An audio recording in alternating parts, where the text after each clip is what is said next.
backpedaling again here. So as I mentioned, we're going to start a turn here. You're going to see a little bit of rock work along the way, and we're going to turn, and then we're going to go straight for a bit, and then we're going to turn, and at the end of that turn we're going to pass through a rock cut, and then we're going to be at the destination for this hike, which is a bridge. So here you can see a little bit of rock work, not particularly high, maybe 3 feet or so. The height of it is a little bit more than that, like the top part. But again, a little bit easier to see than the last time we were here, because obviously all the leaves are down. So you can see the rock work that's being hidden by the alders and the birch and the poplar and stuff that are growing up alongside the grade.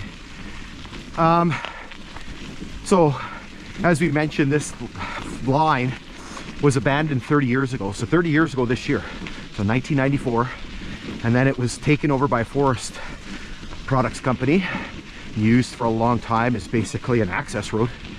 And then it was up for sale. A lot of people were upset that the Ontario government didn't buy it. So now it's owned by American Forest Management company called Wagner. So as I mentioned, you do need a permit. I'm not sure the purpose of the permit, probably for liability reasons. Traveling on the grade, it's one of those use at your own risk type of things. And so there are sections which have been damaged. So for example, the section to the east of here between Ellis Road and Finmark or Flat Road has been damaged, and we're going to be there tomorrow again, hopefully if the weather cooperates. Here you can see some more rock work. There's a that one's been repaired, but you'll see in the video it's not easy to get into. Here you can see just the beautiful view here with all the needles on the ground. Makes for a really nice look. And then there's one really big washout way up to the west, on the other side of Corn Lake, which is okay. So where are we here? So we're around the bridge we're coming up on is milepost, I don't know, 40 something. Corn is like milepost 122 or something, and past that the railway grade crosses the English River, which is a really big river, and there was a long embankment. I'm not sure it was in the middle of a bridge or a series of culverts or something. Basically got washed out, so the line is actually severed there. There's a few other spots as well here and there. Okay, so let's zip you ahead a little bit here. Enjoy the beautiful view of this rail grade here. Looks very pretty.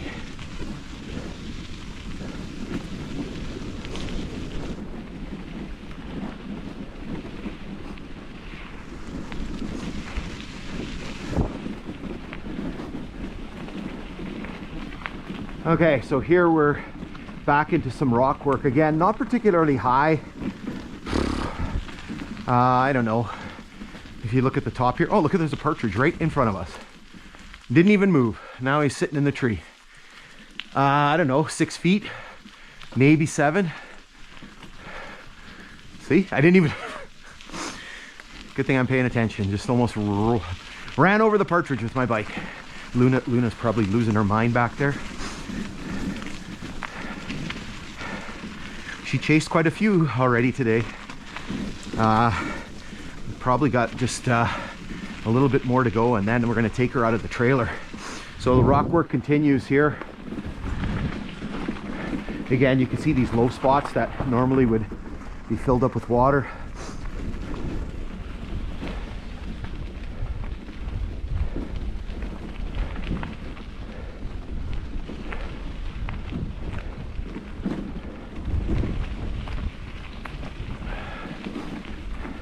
I think there's a little fine mist coming down.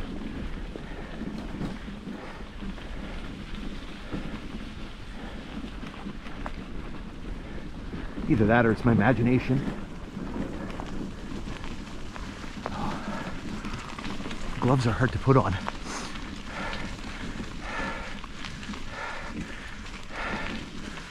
Oh, I'm pooped. I've done 20K already. Oh, sorry, 1919.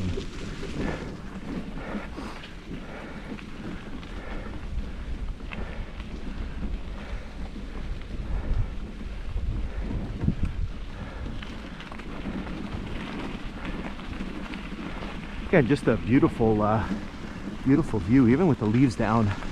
Still very pretty.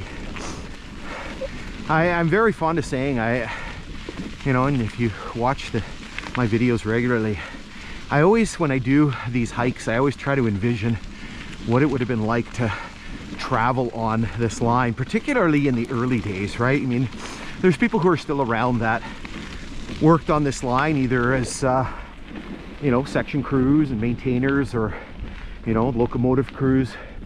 But, you know, go thinking back to the early days, right? You know, this line opened in 1908, you know, like what did it look like back then? There weren't as many embankments. There were way more trestles. Those were later filled in. You know, so what was it like to kind of travel on this line, right? It always just sort of makes you think a bit. So here we're getting into yet another sort of swampy area. When we were coming this way, beaver scared the crap out of me. I guess he was working away and saw me and gave the big tail whip splash. He must not be very happy because there ain't a lot of water. Water's down a lot. Like I said, it's been very dry. Even over the winter, we didn't get very much snow. We had a bit of rain in May and June, and then after that it was kind of dry. And like I said, September, 6 millimeters. That's, I think that was a record for lack of precipitation.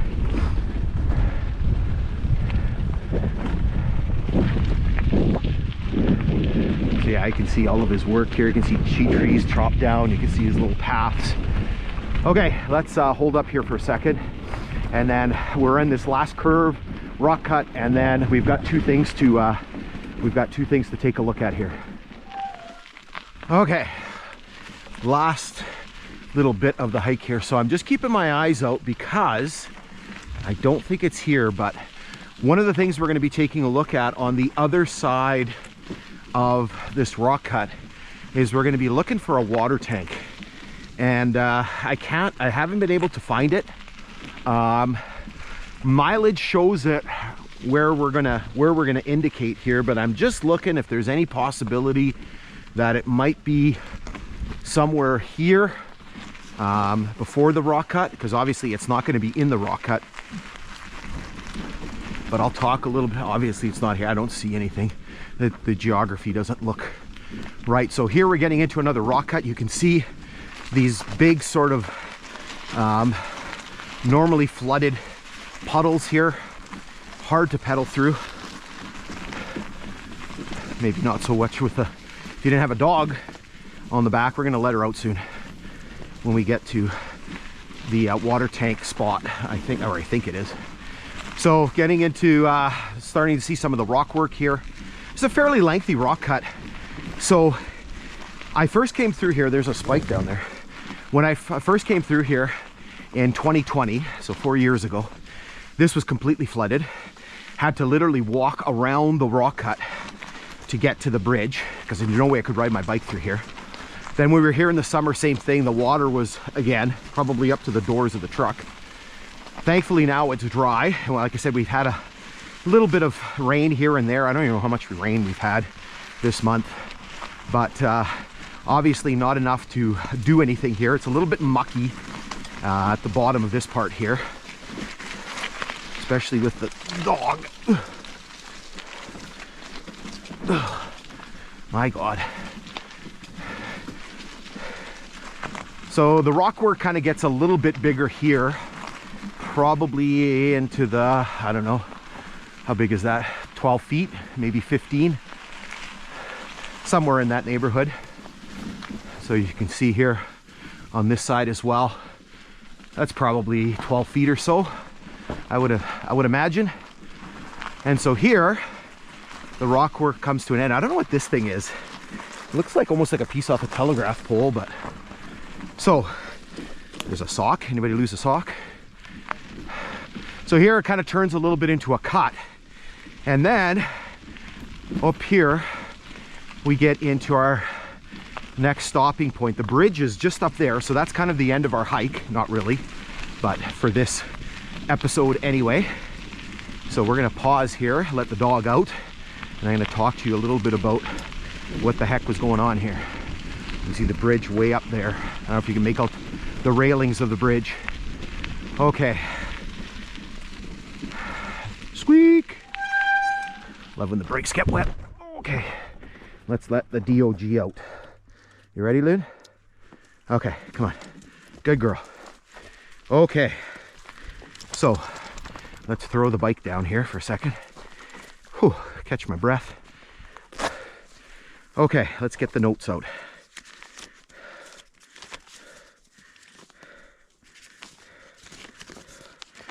All right, so there was a water tank here somewhere.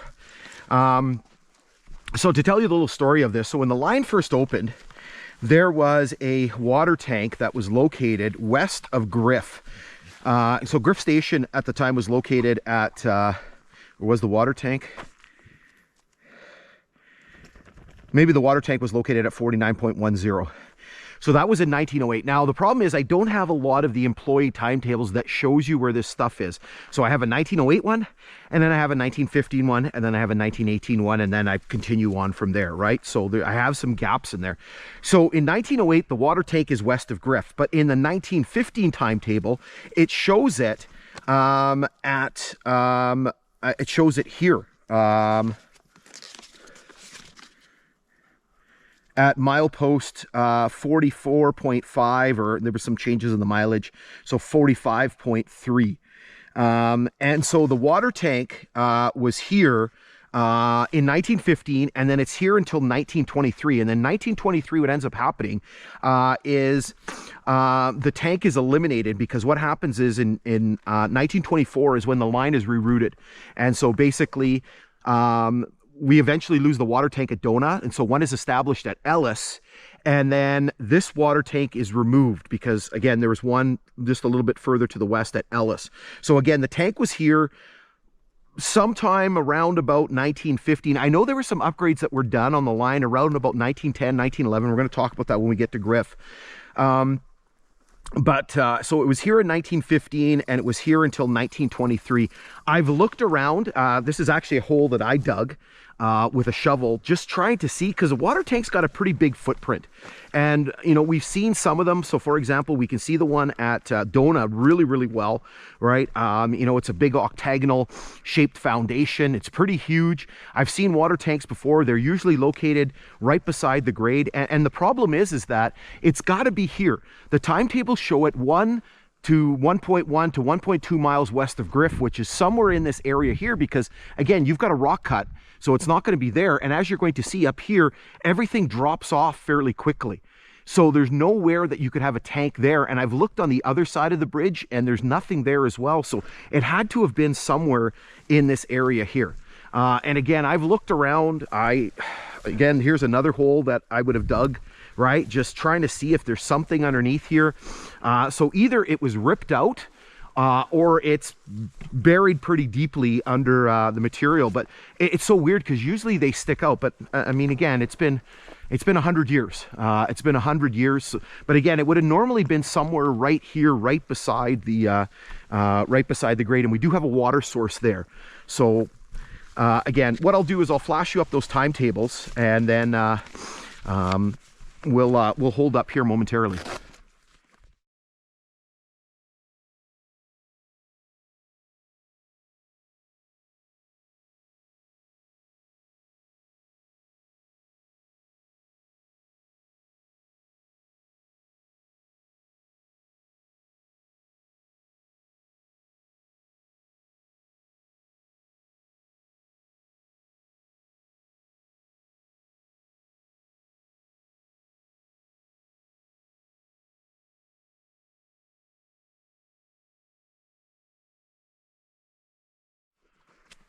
Okay, so we're in the home run stretch now, and so what we're going to do is we're going to make our way over to the bridge and have a look at the bridge, and that's going to be the end of the episode.